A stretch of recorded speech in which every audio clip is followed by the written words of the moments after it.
నారాయణాయ నళినాయతలోచనాయ నామావశేషిత మహాబలివైభవాయ నానాచరాచర విధాయక జన్మదేశ నాభీపుటాయ పురుషాయ నమః పరస్మై.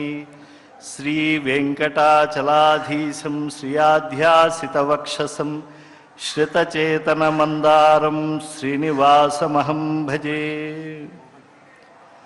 అఖిలాండ కోటి బ్రహ్మాండ నాయకుడు, ఆది మధ్యాంతరహితుడు, కలియుగ ప్రత్యక్ష వరదుడైనటువంటి శ్రీ వెంకటేశ్వర స్వామివారికి ఈ చాంద్రమానంలో క్రోధి నామ సంవత్సరం జరుగుతూ ఉన్నప్పుడు పరమ పవిత్రమైనటువంటి పాపలవిత్రమైనటువంటి వార్షిక నవాహ్నిక బ్రహ్మోత్సవాలు వైఖానస భగవత్ శాస్త్రోక్తంగా శ్రీకారం చుట్టుకుంటున్నాయి. నేటి నుంచి శ్రీ వెంకటేశ్వర ఉన్నత వేదాధ్యయన సంస్థ పక్షాన ఇక్కడ జ్ఞానయజ్ఞం అవిచ్ఛిన్నంగా బ్రహ్మోత్సవాలు పరిపూర్ణమయ్యే వరకు నిర్వహింపబడతాయి. ఇందులో ముందుగా వేదపారాయణ, తరువాత చక్కగా విచ్చేసినటువంటి మహాత్ములైనటువంటి వారి చేత వేదము ఈనాటి కాలానికి ఏ విధంగా ఉపకరిస్తుంది అనేటువంటి అంశంపై ప్రసంగం ఉంటుంది. హర్తుం తమస్ సదసతీచ వివేక్తుమీశో మానం ప్రదీపమివ కారుణికో దదాతి అని ప్రపంచమంతా కూడా సృజన జరిగిన తరువాత అంధకార బంధురమైపోయింది.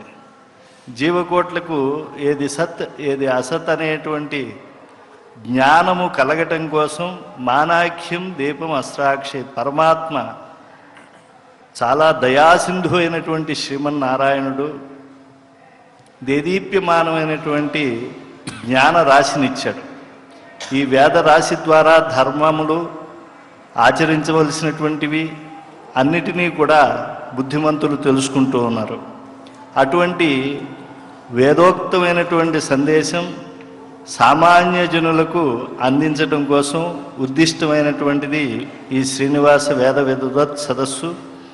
ఈ తొలి రోజు మనం ఇక్కడికి ఆచార్య కేఈ దేవనాథన్ స్వామి వారిని ఆహ్వానించాం. వారు బెంగళూరు విశ్వవిద్యాలయం కులపతులుగా ఇలా అనేక విద్యా సంస్థల్లో ఆచార్యులుగా ఎన్నో ధర్మశాస్త్రములు బోధించినటువంటి మహనీయులు, కృష్ణ యజుర్వేద అధ్యయనం చేసినటువంటి వారు. అటువంటి మహనీయులు ఈరోజు వేదం ఎలా సమాజానికి ఉపకరిస్తుంది అనేటువంటి దానిపైన ప్రసంగించనున్నారు. ఈనాటి ఈ సమావేశాన్ని ముందుగా శుక్ల యజుర్వేదులందరూ కూడా భాగ్య సూక్తము కృష్ణ యజుర్వేదులు పఠించే ముందుగా వీరందరూ కూడా విష్ణు సూక్తాన్ని ముందుగా పఠిస్తారు. ఈ విష్ణు సూక్తం శుక్ల యజుర్వేదులు పఠిస్తూ ఉంటే జ్యోతి ప్రజ్వలన కార్యక్రమం, ఆతిథేయులు అయినటువంటి మేము అతిథులైనటువంటి ఆచార్య కేఈ దేవనాథన్ గారికి సత్కరించడం అనేటువంటి అంశాలు జరుగుతాయి. ముందుగా వేద విద్వాంసులందరికీ కూడా సాధారణంగా విష్ణు సూక్తాన్ని పఠించవలసిందిగా కోరుతూ ఉన్నాను. ఓం నమో వెంకటేశాయ. హరి ఓం. యుంజతే మన ఉదయుంజతే ధియో విప్రా విప్రస్య బృహతో విపశ్చితాః విహోత్రాదధేవయునా విదేకయిన్మహీ దేవస్య సవితుః పరిష్టుతిః ఇదం విష్ణుర్విచక్రమే త్రేధాని దధే పదం సమోధస్య భాగ్యసురే స్వాహా ఇరావతీ ధేనుమతిః భూతగ్గసూయవసినీ మనవేదశస్యా వ్యస్కభ్రారోదసీ విష్ణయే తే దాధత్స పృథివీమభితో మయూఖైః స్వాహా దేవశ్రుతౌ దేవేష్వాఘోషతం ప్రాచీప్రేతమధ్వరం కల్పయంతి यजन्ति ऊर्ध्वं यज्ञन्नायकं माजिह्वरतम् स्वङ्गोष्ठमावादतं देवी दुर्ये आयुर्मानिर्वादिष्टं प्रजामानिर्वादिष्टम् अत्र रमेथां वश्मन् पृथिव्याः विष्णोर्नुकं वीर्याणि प्रवोचय्यः पार्थिवानि विममे रजाग्रसी यो अस्काभायदुत्तरग्रसधस्थं विचक्रमाणस्त्रेजो रुगायो विष्णवे त्वा विवो वा विष्णुत वा पृथिव्या महो वा विष्णुपुरोरन्तरिक्षात् उभाहि हस्तावसूना प्रणस्वा प्रयच्छ दक्षिणादोतसव्याद्विष्णवे त्वा प्रतद्विष्णुस्तमते वीर्येण मृगो न भीमत्कुसरो गिरिष्ठाः यस्योरुषु त्रिषु विक्रमाणेष्वधिक्षियन्ति भुवनानि विश्वा विष्णोरराटामसि विष्णोष्णप्रेस्थो विष्णोस्यूरासि विष्णोर्ध्रुवोऽसि वैष्णवमसि विष्णवे त्वा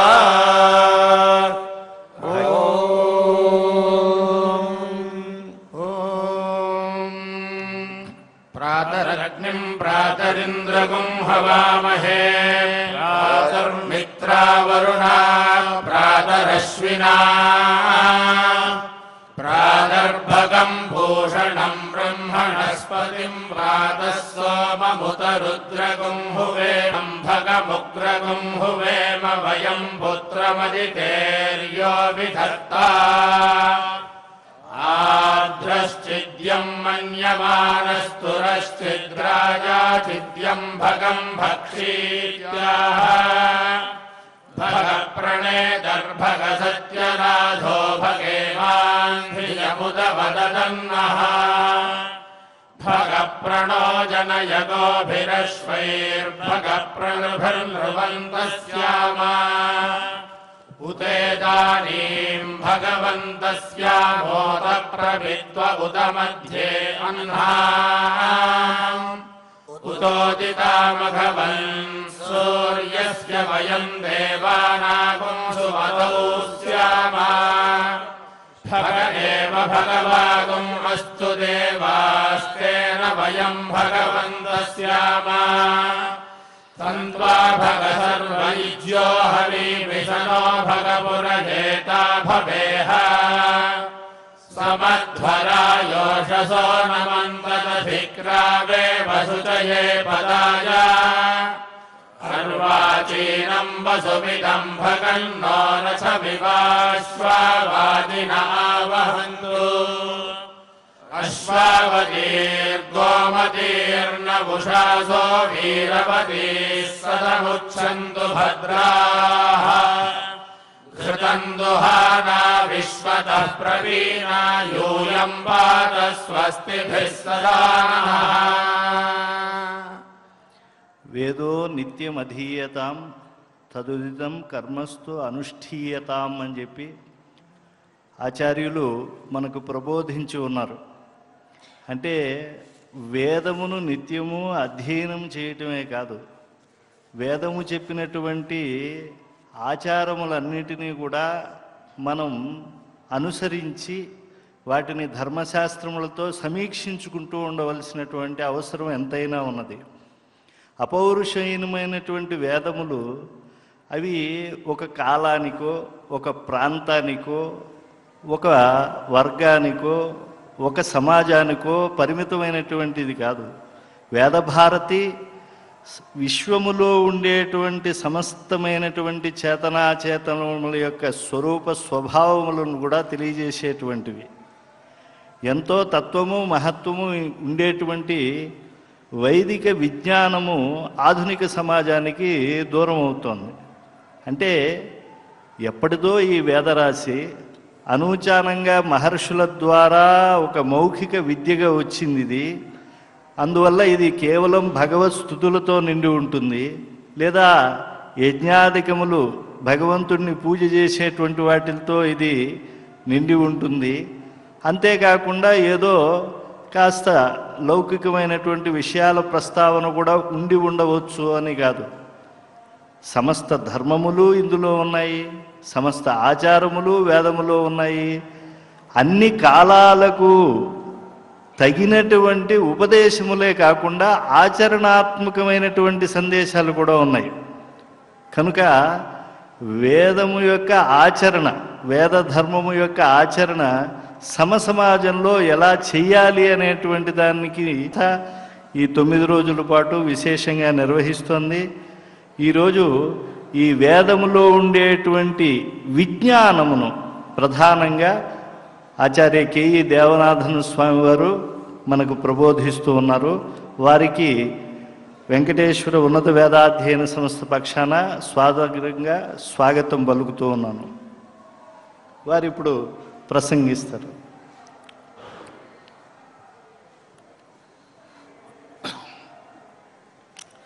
కమప్యనవధిం వందే కరుణావరుణాలయం వృషశైలతటస్థానాం స్వయం వ్యక్తిముపాగతం సమస్తజననీం వందే చైతన్యస్తన్యదాయినీం శ్రేయసీం శ్రీనివాసస్య కరుణామివ రూపిణీం.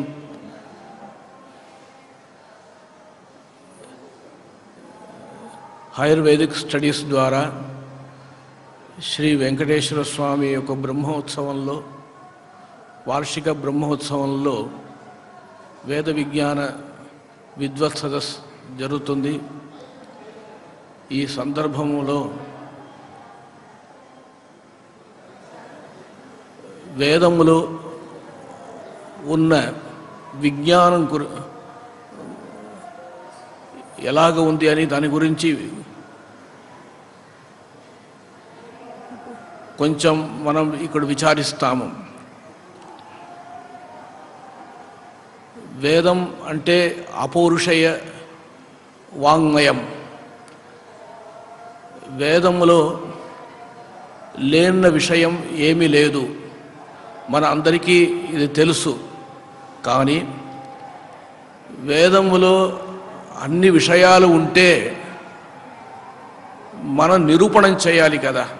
ఈ విషయం వేదంలో ఉంది, ఇక్కడ ఉంది అని ప్రమాణ పురస్సరం చెప్పడం మన అందరికీ ఒక కర్తవ్యం. వేదం శుద్ధాకృతి అంటారు. వేదం స్వయం శుద్ధ స్వరూపం. స్వాధ్యాయ బ్రాహ్మణంలో చెప్పబడింది అపహత పాప స్వాధ్యాయ అని. బ్రహ్మము అపహత పాప అంటారు వేదాంతులు. వేదం కూడా అపహత పాప. వేదము యొక్క సంబంధం మనకు ఉంటే ఒక మంచి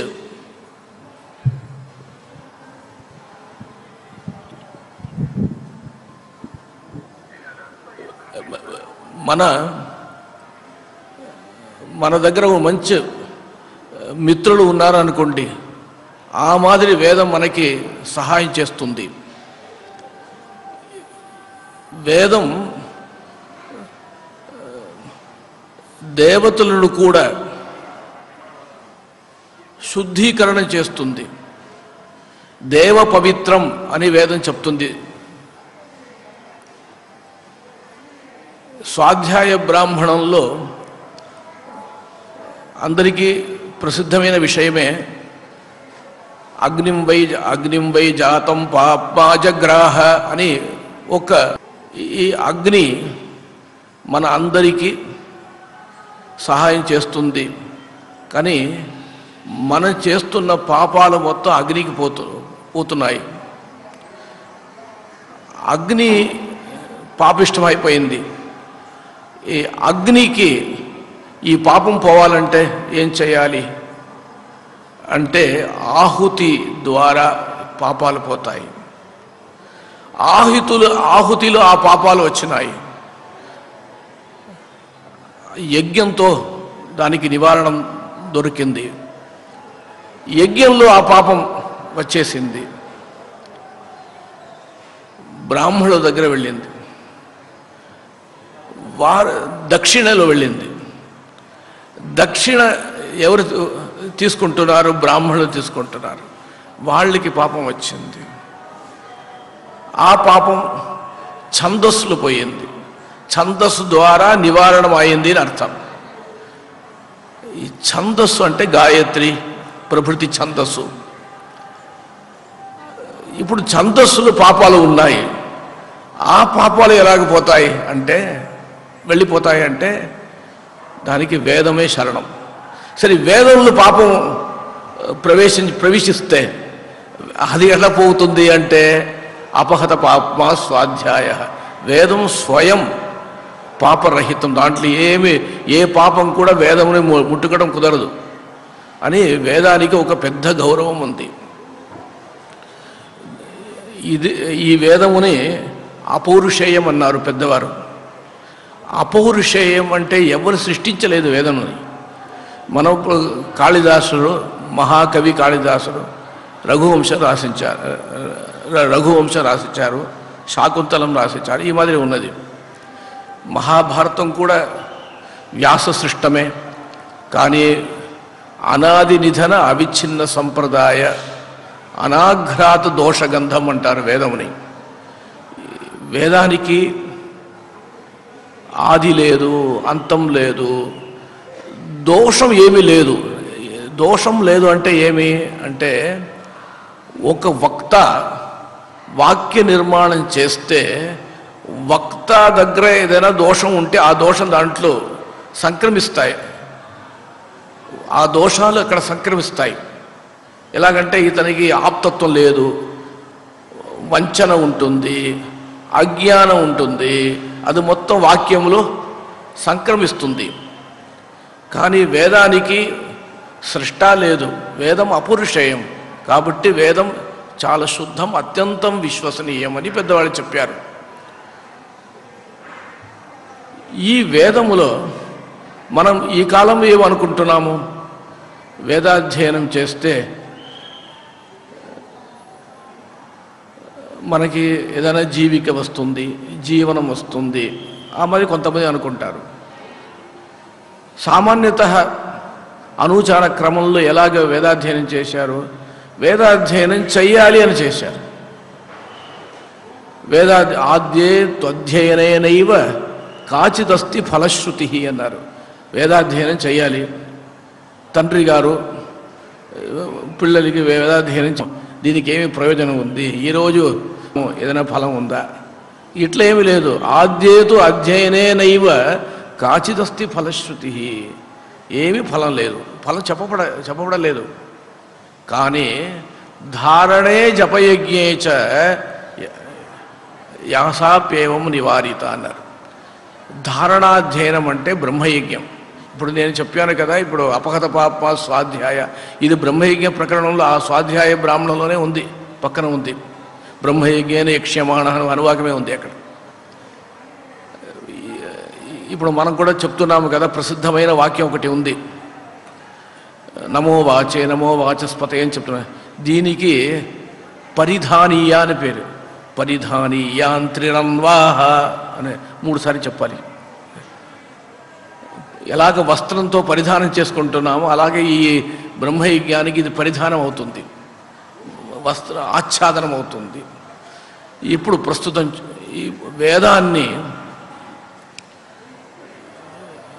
ధారణాధ్యయనం చేయాలి. ధారణాధ్యయనం అంటే బ్రహ్మయజ్ఞానికి పేరు. జపయజ్ఞం అంటే వేదపారాయణం చేస్తున్నారు కదా, అదే. దీనికి ఫలం ఉంది. వేదపారాయణం చేస్తే దానికి లౌకికమైన ఫలం కూడా ఉండవచ్చు. ధారణాధ్యయనానికి ఫలం ధారణమే ఫలం. బ్రహ్మయజ్ఞానికి అనధ్యయనం లేదు. వేదానికి అధ్యయనానికి అధ్యయన అనధ్యయన నియమం ఉంది.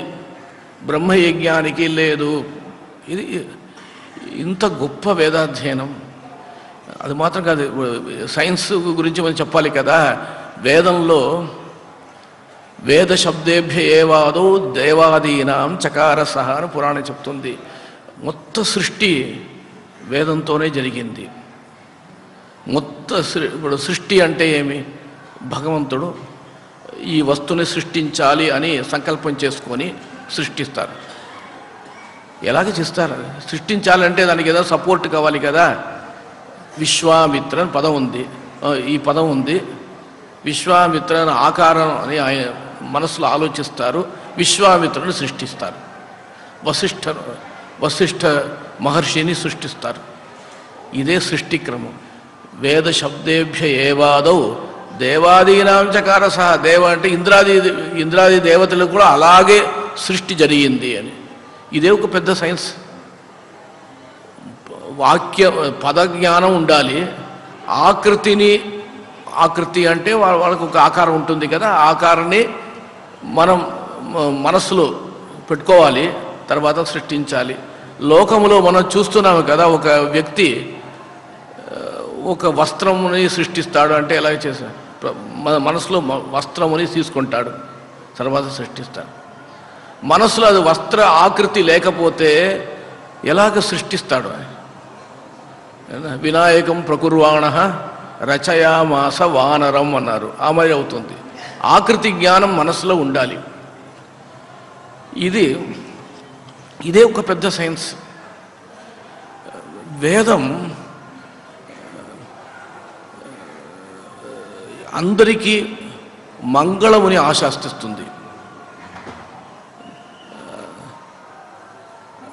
ఇప్పుడు శాంతి పాఠంలో చెప్తున్నాము కదా, శాంతి పాఠంలో అందరూ సుఖంగా ఉండాలి. అది వేదం యొక్క మహత్వం. అది ఇప్పుడు మన సాక్షాత్ విజ్ఞానం ఎలాగే చెప్పబడింది అని చెప్తాము. ఏనేమా విశ్వా భువనాని తస్థు తతః క్షత్రం బలమోజశ్చ జాతం. ఇది ఋగ్ సంహితలో ఉన్న వాక్యం ఇది. ఇప్పుడు చూడండి, తతః క్షత్రం బలం ఓజశ్చ జాతం అంటే మొత్తం ఎనర్జీ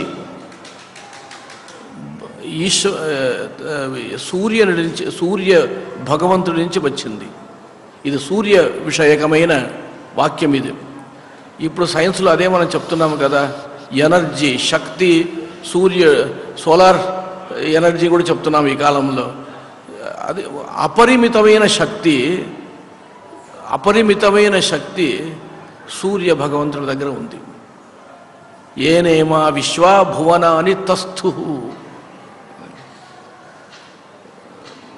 ఈ సోలార్ సిస్టమ్ అంటారు. సోలార్ సిస్టమ్ అంటే సూర్యుడు ఉన్నాడు, సూర్యుడు చుట్టూ చాలా శాటిలైట్స్ ఉంటాయి, గ్రహాలు ఉంటాయి, ఉపగ్రహాలు ఉంటాయి. ఇది మన అందరికీ తెలిసిన విషయం. మిత్రోదాధార పృథివీ ముతద్యాం మిత్ర కృష్టి. మిత్రోదాధార పృథివీ ముతద్యాం. దీంట్లో ఇంకా కూడా మంచి విషయం ఒకటి ఉంది. ఇది ఫిజిక్స్ కూడా ఉంది. పరస్పరం ఆకర్షణం. మిత్రోదాధార పృథివీ ఉతద్యాం. పరస్పరం ఆకర్షణం కూడా ఇక్కడ చెప్పబడింది. త్రినాభిచక్రం అజరమనర్వం. ఈ త్రినాభిచక్రం ఒక శబ్దం ఉంది చూడండి. త్రినాభిచక్రం అంటే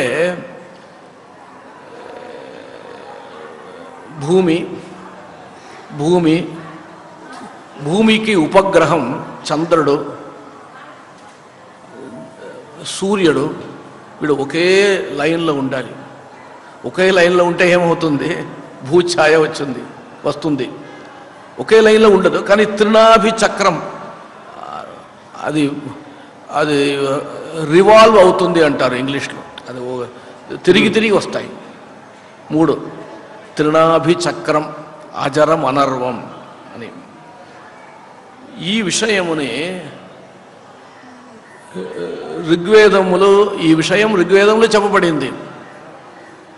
చాలా కాలం తర్వాత కోపర్నికస్ అని ఒక ఆయన సైంటిస్ట్ విజ్ఞాని అయిన వైజ్ఞానికులు తర్వాత 15th సెంచరీలో తెలుసుకున్నారు ఈ విషయం. త్రినాభి చక్రం అనే విషయం మన వేదంలో ఉంది. తర్వాత ఈ విషయముని కెప్లర్ అని ఒక వైజ్ఞానికుడు కూడా ఈ విషయముని విస్తారంగా చెప్పారు. ఇది మొత్తం పాశ్చాత్య దృష్టిలో కొత్తగా కనిపించింది వాళ్ళకి. మనకు వేదంలోనే ఈ విషయం ఉంది, పెద్దవాళ్ళకి అది తెలుసు. పెద్దవాళ్ళకి తెలుసు అని మనకి ఎలా తెలుసు? ఛాదయతి సూర్యం శశి శశినం మహతీచ భూఛాయ ఆర్యభటులు చెప్పారు.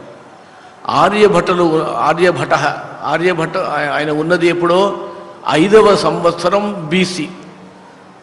ఇప్పుడు మన గణన చేసేది మొత్తం క్రిస్తు గణనమే చేస్తున్నాము కదా. క్రిస్తుకు ముందు చాలా కాలం ముందు 500 సంవత్సరం కింద ఉన్నారు ఆర్యభటులు. ఆయన చెప్పారు, మనందరూ ఇప్పుడు ఏమనుకుంటున్నామో ఇది గ్రహణం అంటే ఒక పాము వస్తుంది, పాము చంద్రుడిని తీసుకుని పోతుంది, ఇది వీళ్ళకందరికీ జ్ఞానమే లేదు, ఆ మాదిరి వ్యవహారం మనందరూ వింటున్నాము. భారతీయ నాగరికులకు ఈ జ్ఞానమే లేదు అంటున్నాము. ఈ ఆర్యభట ఎప్పుడు ఉన్నారండి? ఆర్యభట ఉండేది 5వ శతాబ్ది క్రిస్తుకు ముందు. ఆ టైంలోనే బుద్ధుడు కూడా ఉన్నారు. అంత ప్రాచీన తమ వ్యక్తి ఆర్యభట. ఆయన రాశారు, మహతీచ శశినం మహతీచ భూఛాయ అని రాశారు. ఆయన పాము ఏమి చెప్పలేదు. దీనికి ఆధారం త్రినాభి చక్రం అజరం అన్నారు. ఈ త్రినాభి చక్రం ఉంది కదా, చక్రంలో అది ఒక టైంలో నేరుగా వస్తాయి, ఒక స్ట్రైట్గా వస్తాయి కదా 3. అదే చెప్తున్నారు ఈయన. తర్వాత ఈ విషయంలోనే చూడండి, ఆయంగౌ పృశ్చిరక్రమేద్ అసనం మాతరం పునః పితరంచ ప్రయంత్సువ ఉంది కదా వేదంలో. తైత్తిరీయంలో ఉంది, ఋగ్వేదంలో కూడా ఉంది. ఇది మన భూమిని చంద్రుడు చుట్టూ వస్తున్నారు. చంద్రగ్రహం భూమిని చుట్టూ వస్తుంది. ఆయం గౌహు పృశ్చిని అక్రమీత్ అసనం మాతరం పునః. ఎలాగా ఒక మాతాని, ఒక తల్లిని పిల్లలు తిరిగి వస్తారో అలాగా వస్తుంది. ఈ విషయం కోపర్నికస్ చెప్పారంటే మనం వింటాము. వేదం చెప్తుంది అంటే మనకు ఆశ్చర్యంగా ఉంటుంది. ఆయంగౌ పృశ్చిరక్రమీత్ అసనం మాతరం పునః పితరంచ ప్రయంస్వః. ఇది ఇంకా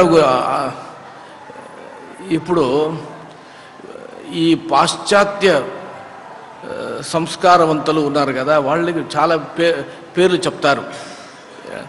కోపర్నికస్ అంటారు, గలీలియో అంటారు, తర్వాత న్యూటన్ అంటారు, ఐన్స్టైన్ అంటారు. న్యూటన్ లా అందరికీ తెలుసు కదా. న్యూటన్ అంటే ఇప్పుడు వాళ్ళందరూ ఈ గ్రావిటీ అంటారు, ఆకర్షణం. పైన ఉన్న పండు కింద ఎందుకు పడుతుంది, కింద ఎలాగ వస్తుంది అంటే అది ఆకర్షణ ఉంటుంది. అది థియరీ ఆఫ్ గ్రావిటేషన్ పేరు ఇంగ్లీష్లో. ఇది ఎవరు చెప్పారు? న్యూటన్ చెప్పారు. అతను ఒక రోజు చూశారు, పండు కింద పడింది, ఓ దీనికి గ్రావిటేషన్ ఉంది అని ఆయన తెలుసుకున్నారు. ఇదే మనం చెప్తున్నాము. ఇది మన గ్రంథంలో ఉంది. ఆకృష్టి శక్తిశ్చ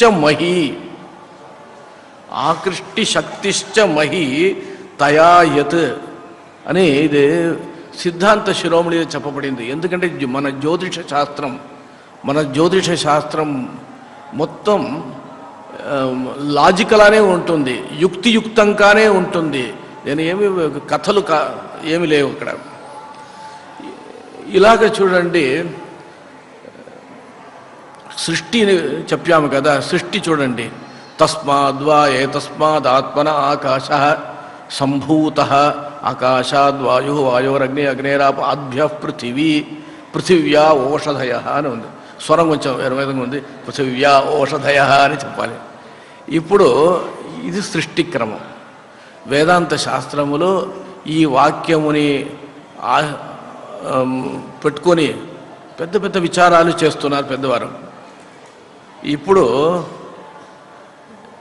ఆకాశం ఫస్ట్, అక్కడి నుంచి ఏమొచ్చింది? వాయువు వచ్చింది. ఇప్పుడు నవీన వైజ్ఞానికులు చెప్తున్నారు plasma, gas, energy, liquid, solid. ఇదే శబ్దం. ఈ శబ్దాలు నవీన విజ్ఞానంలో మనకి దొరుకుతున్నాయి.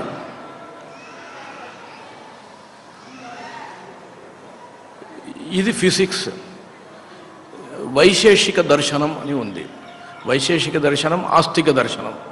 వేదముని ఆశ్రయించి ఉన్న దర్శనానికి ఆస్తిక దర్శనం అని పేరు. ఎందుకంటే తద్వచనాద్ ఆమ్నాయస్య ప్రామాణ్యం అని అక్కడ రెండుసారి సూత్రం వస్తుంది. బుద్ధిపూర్వ వాక్యకృతిని వేదే అని వేద శబ్దం అక్కడ ఉంది. వేదానికి ప్రామాణ్యం చెప్తున్న వాళ్ళు ఈ వైశేషికరు కణాద మహర్షి. ఆయన రాశారు, కారణాభావాత్ కార్యాభావ నతు కార్యాభావాత్ కారణాభావ. ఇప్పుడు కారణం లేకపోతే కార్యం ఉండదు, కార్యం లేకపోతే కారణం ఉండదు అని చెప్పలేము. ఒక వ్యక్తి ఉంటాడు, మంచి జ్ఞానం కలిగిన వ్యక్తి ఉన్నాడు, ఎవరికి కూడా ఆయన పాఠమే చెప్పలేదు అనుకోండి, అప్పుడు కారణం లేదు అని అర్థం. కారణం ఉంది, కార్యం లేదు. కానీ ఎవరికైనా పాఠం చెప్పారు అనుకోండి, అప్పుడు పాఠం అనే కార్యం ఉంది కాబట్టి కారణం ఉండాలి. ఇది సామాన్య అందరికీ తెలిసిన విషయం. ఇప్పుడు అక్కడ వైశేషిక శాస్త్రములో ఒక అద్భుతమైన ఫిజిక్స్ ఉంది చూడండి. మణిగమనం సూచ్య అభిసర్పణం అదృష్ట కారణం అని ఉంది. మణి గమనం సూచ్య అభిసర్పణం అదృష్ట కారణం. ఇక్కడ మనకి కావలసిన విషయం సూచి అభిసర్పణం ఉంది. సూచి అంటే ఏమి? కాంపస్. అది మీరు ఎలాగ పెడితే కూడా దాని అగ్రం ఉంది కదా, అగ్రం ఎక్కడ? నార్త్ సైడ్లోనే ఉంటుంది, నార్త్ ముఖంగానే ఉంటుంది. అందరికీ తెలిసిన విషయం కదా. దీనికి కారణం ఏమీ అడిగితే అదృష్ట కారణం అంటున్నారు. దీనికి ఏమీ కారణం లేదు. ఈ విషయాన్ని వాళ్ళు కూడా ఆలోచన చేశారండి. కాంపస్ అంటే ఈ కొత్త విషయం ఏమి కాదు. వైశేషిక దర్శనం రాసినది ఎప్పుడు అంటే 3వ సెంచరీ క్రిస్తుకు ముంద. క్రిస్తు అంటే ఇప్పుడు 2000 సంవత్సరాలు అయినాయి. దానికి ముందు 300 ఇయర్స్, 3 శతాబ్ది కాలం కింద రాసిన పుస్తకంలో కాంపస్ విషయంలో విచారం ఉంది. ఇప్పుడు ఇదే మాదిరి విషయమే. ఇప్పుడు ఐన్స్టీన్ ఒక పెద్ద వ్యక్తి. ఆయన మ్యాథమెటిక్స్ గురించి రాశారు. భారతీయులు లేకపోతే ఇంత గణిత శాస్త్రములు జ్ఞానం ఎవరికి ఉండదు. ఇప్పుడు శూన్యం, జీరో శబ్దాలు ఉన్నాయి కదా. సైఫర్ జర్మన్ శబ్దం అది. ఈ శబ్దాలు ఉన్నాయి కదా. ఈ శూన్యమని తత్వం ఎక్కడ ఉంది? మన వాళ్ళే. ఇన్ఫినిట్ అని ఒక శబ్దం ఉంది. ఇది మొత్తం సృష్టించే వాళ్ళు ఎవరంటే మన వాళ్ళే. అదే ఇంగ్లీష్లో చెప్తారు, ఇండియన్స్ డిస్కవర్డ్ నథింగ్ అంటారు. ఇండియన్స్ డిస్కవర్డ్ నథింగ్ అంటే శూన్యం అనే ఒక విషయముని డిస్కవర్ అంటే అది బయట తీసుకుని వచ్చిన వాళ్ళు ఎవరంటే భారతీయులు. ఈ విషయం ఐన్స్టీన్ ఒప్పుకుంటున్నారు. ఇప్పుడు ఈ ఐన్స్టీన్ రిలేటివిటీ థియరీ, దానికి ఆధారం ఈ వైశేషిక దర్శనమే. ఈ ప్రకారంగా మనం ఈ విమాన శాస్త్రంని చూస్తే ఒక విషయం మాత్రం చెప్తాను. భరద్వాజ విమాన శాస్త్రం అది దానికి ప్రామాణికత ఉంది అంటారు, లేదు అంటారు, అది వేరే విషయం. కానీ భరద్వాజ విమాన శాస్త్రంలో ఒక అద్భుతమైన విషయం ఉంది. ఇప్పుడు విమానం వెళ్తున్న సమయంలో శబ్దం వస్తుంది. శబ్దం ఎక్కడి నుంచి వస్తుంది అంటే చాలా ప్రదేశాల నుంచి శబ్దాలు వస్తాయి. అది మొత్తం మనం ఆఫ్ చేయాలి, లేకపోతే విమానం వెళ్ళదు. ఇప్పుడు మీరు విమానంలో మనం ఉంటాము కదా, ఉన్నప్పుడు సైడ్లు శబ్దాలు వస్తాయి, లోపల శబ్దం వస్తుందా? లోపల శబ్దం వస్తే విమానం వెళ్ళదు. ఈ విషయముని భరద్వాజ విమాన శాస్త్రంలో వాళ్ళు రాశారు. ఈ రైట్ బ్రదర్స్ అని చెప్తున్నాం కదా, విమానాన్ని చూసే వాళ్ళు ఫస్ట్ వాళ్ళే దానికి అభ్యాసం చేసి విమానం అని ఒక వస్తువు ఉండవచ్చు అని చెప్పేవాళ్ళు వాళ్ళే. దానికి ముందే భరద్వాజ విమాన శాస్త్రంలో ఈ విషయం ఉంది. రసాయన శాస్త్రం అంటారు, కెమిస్ట్రీలో చూడండి, సువర్ణం, రజతం, తామ్రం, తీక్ష్ణం, వంగం, భుజంగమం, లోహంతు షడ్విధం తచ్చ యథాపూర్వం తదక్షయం అని రసార్ణవం అని గ్రంథంలో ఉంది. ఇప్పుడు సువర్ణం అంటే తెలుసు, రజతం అంటే కూడా వెండి అందరికీ తెలుసు, తామ్రం అంటే కూడా తెలుసు, తీక్ష్ణం, వంగం, భుజంగమం అంటే ఐరన్, లెడ్ అంటారు, తెలుగులో సీసం అంటారు. ఇది మొత్తం ప్రధానమైన లోహాలు ఇవే. ఇప్పుడు కాపర్ కలిపి వేరేదైనా లోహం వస్తుంది. ఇప్పుడు పిత్తళ ఉంటుంది, అది లోహం కాదు, అది లోహం ఒరిజినల్ కాదు. ఇది మొత్తం ప్రాచీన గ్రంథంలో చెప్పారు. ఇక్కడ లవణ విషయంలో చూడండి, లవణం అంటే మనకు తెలిసిన లవణం ఏమి? ఇప్పుడు సముద్రంలో లవణం దొరుకుతుంది. ఈ రాజస్థాన్ సైడ్లో సముద్రం లేదు, అక్కడ కూడా లవణం దొరుకుతుంది. లవణం అంటే ఉప్పు దొరుకుతుంది.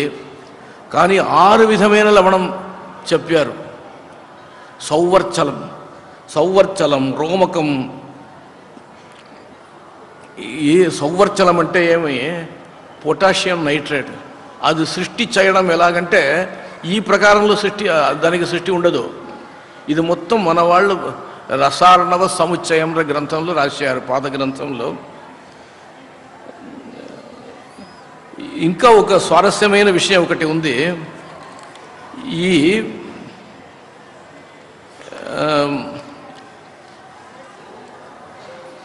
లోహంలో ఒక్క లోహం రెండవ లోహం కన్నా దృఢంగా ఉంటుంది అని.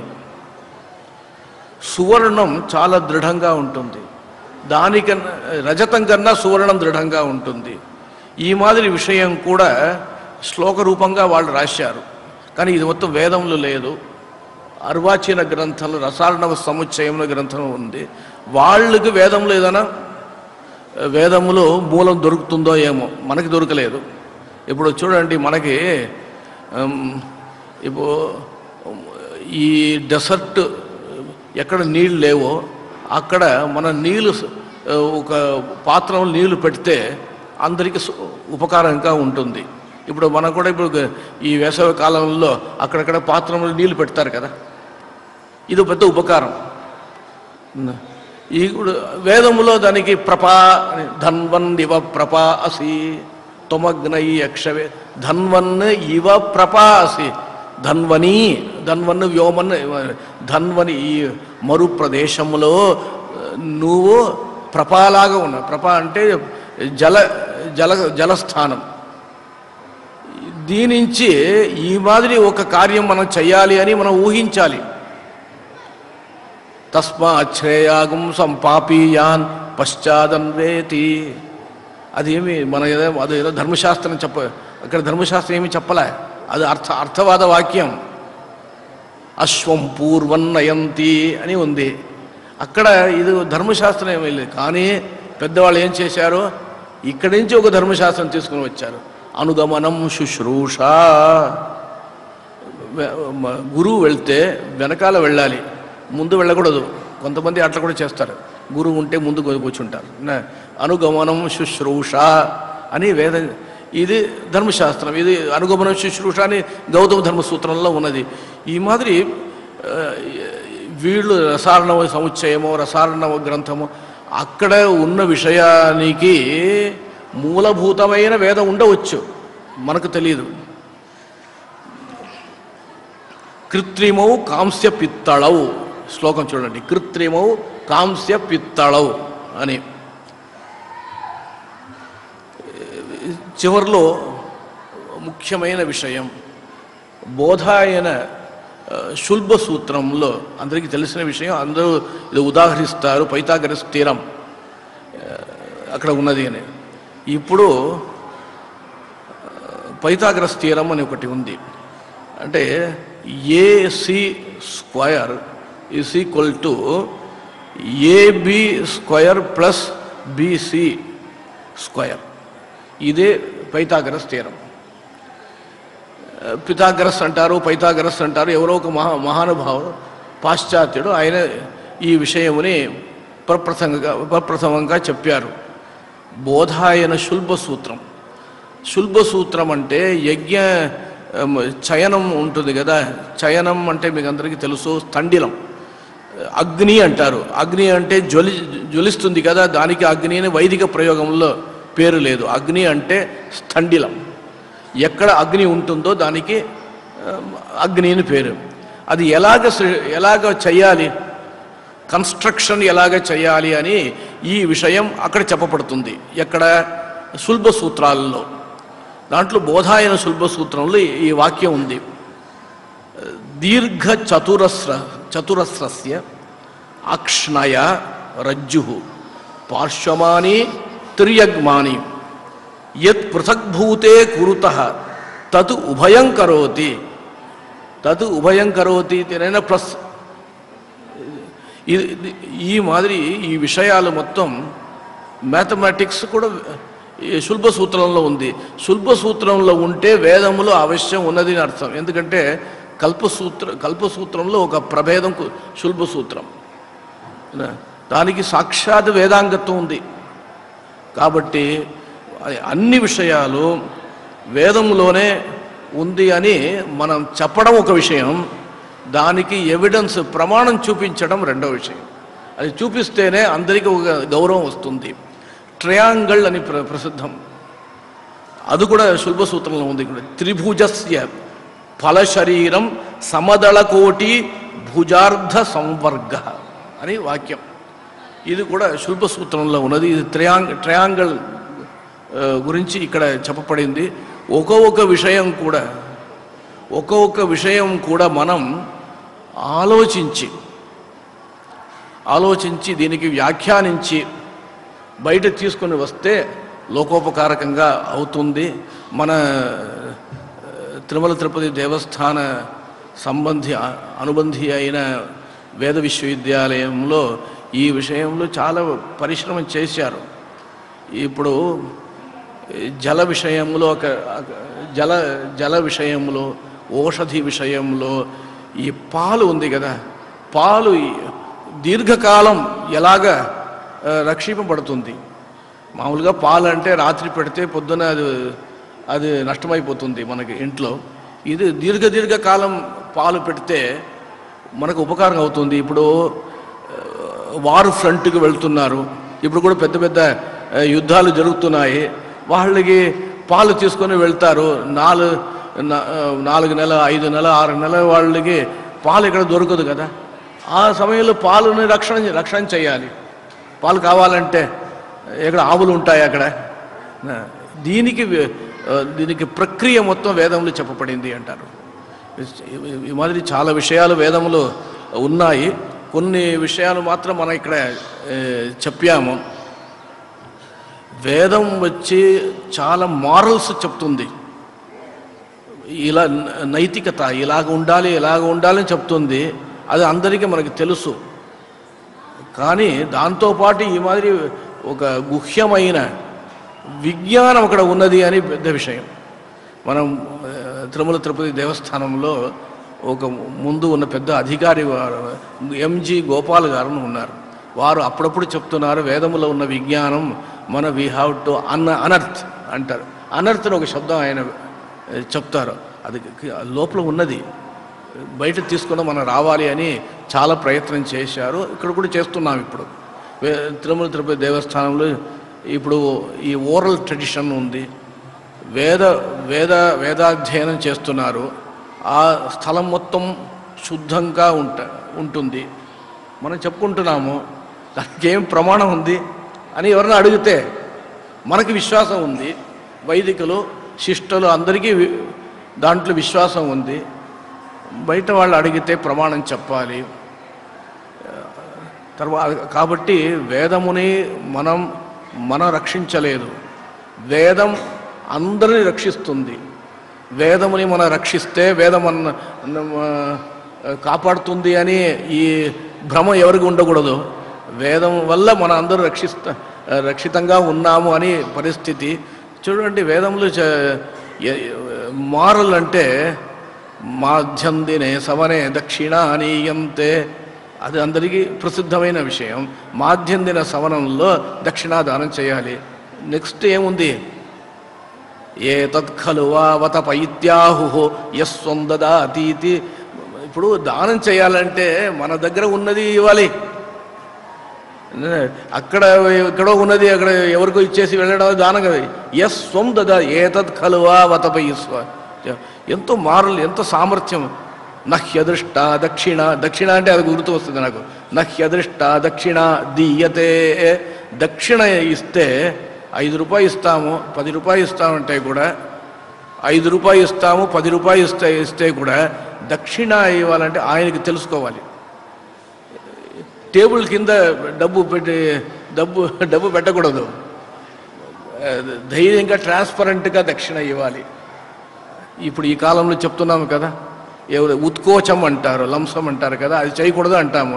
వేదం స్పష్టంగా చెప్తుంది, నహ్యదృష్ట దక్షిణ దీయతే. ఈ మాదిరి చాలా విషయాలు వేదములు మారల్స్ ఉన్నాయి. ఇప్పుడు తపోహి స్వాధ్యాయ, ఇది ఇప్పుడు గుర్తు వచ్చింది.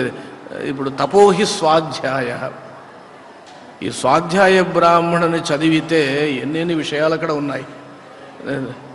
తస్యవా ఏదసే ద్వావనధ్యాయౌ యదా ఆత్మా శుచి యద్దేశ సమృద్ధిర్దైవతాని, ఎన్ని విషయాలు ఉన్నాయి. అనంతరం ఎలాగ బ్రహ్మయజ్ఞంలో అంత స్ట్రెస్ పెట్టింది వేదం. బ్రహ్మయజ్ఞం లేకుండా ఉండకూడదు. అది బ్రహ్మయజ్ఞ ప్రకరణంలో ఈ విషయం చివరిలో ఈ విషయం చెప్తున్నాను. బ్రహ్మయజ్ఞం గురించి చెప్తున్నప్పుడు మీరు ప్రశ్న బ్రహ్మయజ్ఞం, ప్రపాఠకం ప్రశ్నం అంటారు. ప్రశ్న బ్రహ్మయజ్ఞం చేయాలి. శక్తి లేకపోతే అనువాకమైనా చెప్పాలి.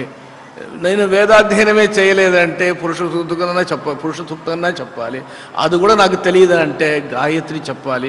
నాకు గాయత్రి కూడా తెలియదు అంటే అది ఎవరు ఒప్పుకోరు. గాయత్రి అంటే గాయత్రి అందరికీ తెలిసి ఉండాలి. ఎందుకంటే అప్పుడే చెప్తుంది, వేదం వచ్చి మనకు పెద్ద సఖ. వేదంతో పాటు మనం ఉన్నామంటే అంత ధైర్యం మనకి కలుగుతుంది అని స్వయం వేదం చెప్తుంది. తర్వాత సంధ్యావందనం చేయాలి, అది కూడా ఆరంభంలో ఉంది స్వాధ్యాయ బ్రాహ్మణంలో. కాబట్టి వేదం చెప్తున్న విషయముని, వేదలు చెప్పబడిన నీతిని మనం ఫాలో చేయాలి, అది ఒక విషయం. కానీ వేదం వచ్చే ఒక నీతి గ్రంథం మాత్రం కాదు, దాంట్లో చాలా సైన్స్ ఉంది. ఆ సైన్స్ మొత్తం మనం నేర్చుకోవాలి అని భావిత తరగతిలో ఉన్న వాళ్ళకి ఇది ఒక విన్నప్పంగా చెప్పి ఈ సందర్భములో ఈ ఆయుర్వేదిక్ స్టడీస్ నిర్వాహకులు, ప్రాజెక్ట్ ఆఫీసర్ వారు వారు అందరికీ ధన్యవాదాలు తెలియచేసి నేను విరమిస్తాను. నమో వెంకటేశాయ. ఓం నమో వెంకటేశాయ.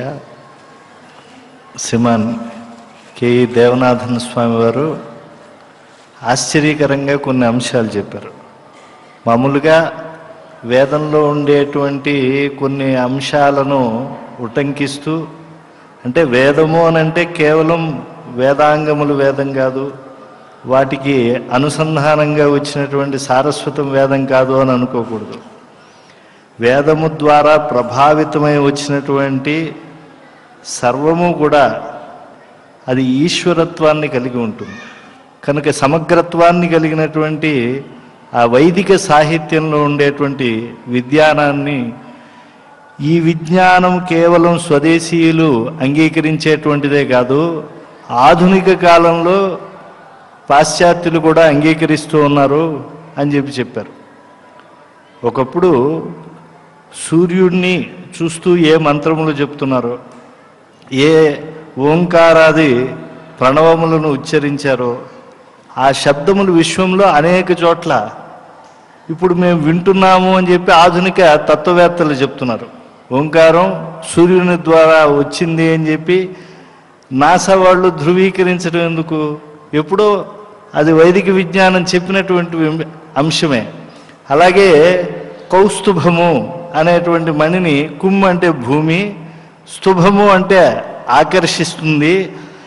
భూమి కింద కలిగినటువంటి ఏదైతే మణి ఉన్నదో దాన్ని కౌస్తుభం అంటారు.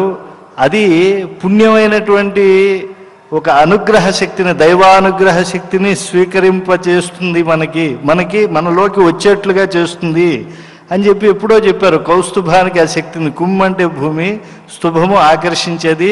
భూమి కింద ఉండేటువంటి మణికి ఆ శక్తి ఉంటుంది. అగాధమైనటువంటి జలరాశిలో భూమి కొంత మాత్రమే పరిమితమై ఉంది. ఆ భూమి కింద ఉండేటువంటి మణిని కౌస్తుభము అంటారు. దానికి భూమి ద్వారా ఈ ఆకర్షణ వచ్చింది అని చెప్పి వేద భాష్యకర్తలు చెప్పారు. తర్వాత ఎప్పుడో న్యూటన్ ఇత్యాదులు భూమి ఆకర్షణ శక్తిని లోకానికి చాటి చెప్పారు. కనుక వైదిక విజ్ఞానం అనేటువంటిది కేవలం సదాచారము కోసమో, ధర్మములు నిర్ణయించడం కోసమో, యజ్ఞయాగాదులు చేయటం కోసమో అనేటువంటి ఒక దృక్పథంతో కాకుండా ఆధునిక సమాజానికి కావలసినటువంటి అన్ని విధములైనటువంటి విజ్ఞానాన్ని కూడా అనుగ్రహిస్తోంది. కనుక అటువంటి కల్పవల్లి నుంచి తీసుకోవలసినటువంటి దాన్ని తీసుకోవటం కోసం వేదముతో పాటు వేద భాష్యము, ఆ వేద భాష్యమును మరింత విశ్లేషించుకోవటం శాస్త్రములతో, పురాణములతో ఈ యొక్క విజ్ఞానం పెరగాలి. అందుకే తిరుమల తిరుపతి దేవస్థానం ప్రిజర్వేషన్, ప్రమోషన్, ప్రాపగేషన్ అనేటువంటి దానికి వెంకటేశ్వర ఉన్నత వేదాధ్యయన సంస్థను పెట్టి, ఆ తరువాత ప్రపంచానికి ఆశ్చర్యం కలిగించేట్లుగా మహావిద్య అయినటువంటి వేదానికి శ్రీ వెంకటేశ్వర వైదిక విశ్వవిద్యాలయ స్థాపన కూడా చేసింది. కనుక అటువంటి వైదిక విశ్వవిద్యాలయానికి కులపతులుగా ఉన్నటువంటి కె.ఈ. దేవనాథన్ స్వామి వారు కాలము స్వల్పము, అటువంటి కాలంలో వారు చెప్పవలసినటువంటి అంశములు చెప్పారు. మనం దేని నుంచి గ్రహిస్తున్నామో దానికి పవిత్రత ఉందా లేదా అని కూడా తెలుసుకోవాలి. కాబట్టి ఆ వేదము యొక్క పవిత్రత కూడా చెప్పారు. ఎన్నింటికో వచ్చినటువంటి పాపములు ఒకదాని ద్వారా, దక్షిణల ద్వారా, హవిస్సుల ద్వారా ఇలా సంక్రమించినటువంటి పాపము వేదరాశికి సంక్రమించినప్పుడు అక్కడి నుంచి ఇంకెక్కడికి వెళ్ళలేదు. ఎందుకంటే వేదముకు ఎందు ఏ యొక్క అనర్థమైనా కూడా అది పటాపంచలైపోతుంది.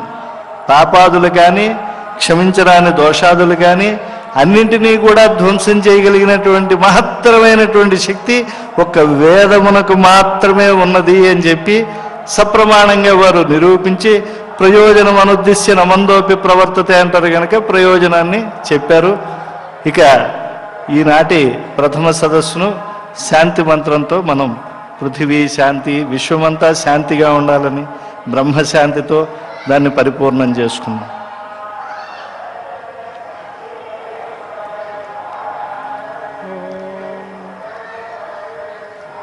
షణ్ణో పాదః పవతాం మాతరిశ్వాసన్నస్తపతు సూర్యః సంభవాని సంభవంతు నశ్చకుం రాత్రిః ప్రతిధీయతాం समुषानोऽव्युच्छतु समादित्यबुदेतु नः शिवा नः सन्तमा भव सुमृडीका सरस्वती मा देव्योमसन्दृशी इडायैवास्त्वशिवास्तु मद्वास्तु मन्तो भूयास्ममावास्तोऽस्मह्यपास्तु स भूयाद्योऽस्मान्द्वेष्टियम् च वयम् विष्मः प्रतिष्ठासि प्रतिष्ठावन्तो भूयास्ममा प्रतिष्ठायाश्चिस्मह्यप्रतिष्ठः स भूयाद्योऽस्मान्द्वेष्टियम् च वयम् विष्मः आवातवाहि भेषजम् विवातवाहि यद्रपः त्वगुमहि विश्वभेषजो देवानाम् दूत ईयसे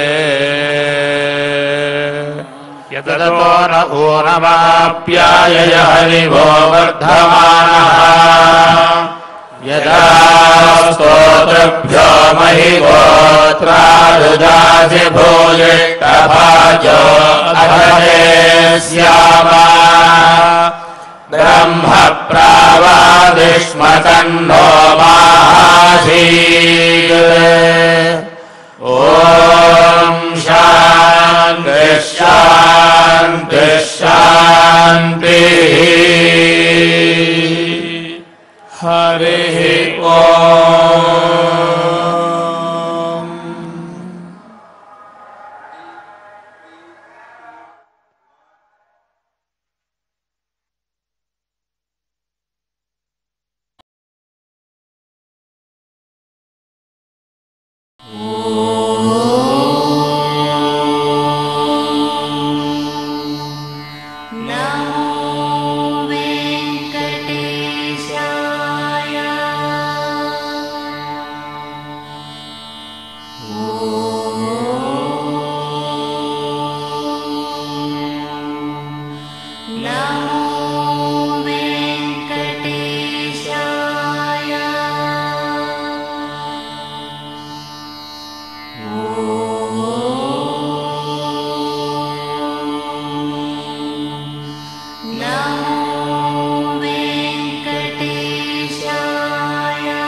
Oh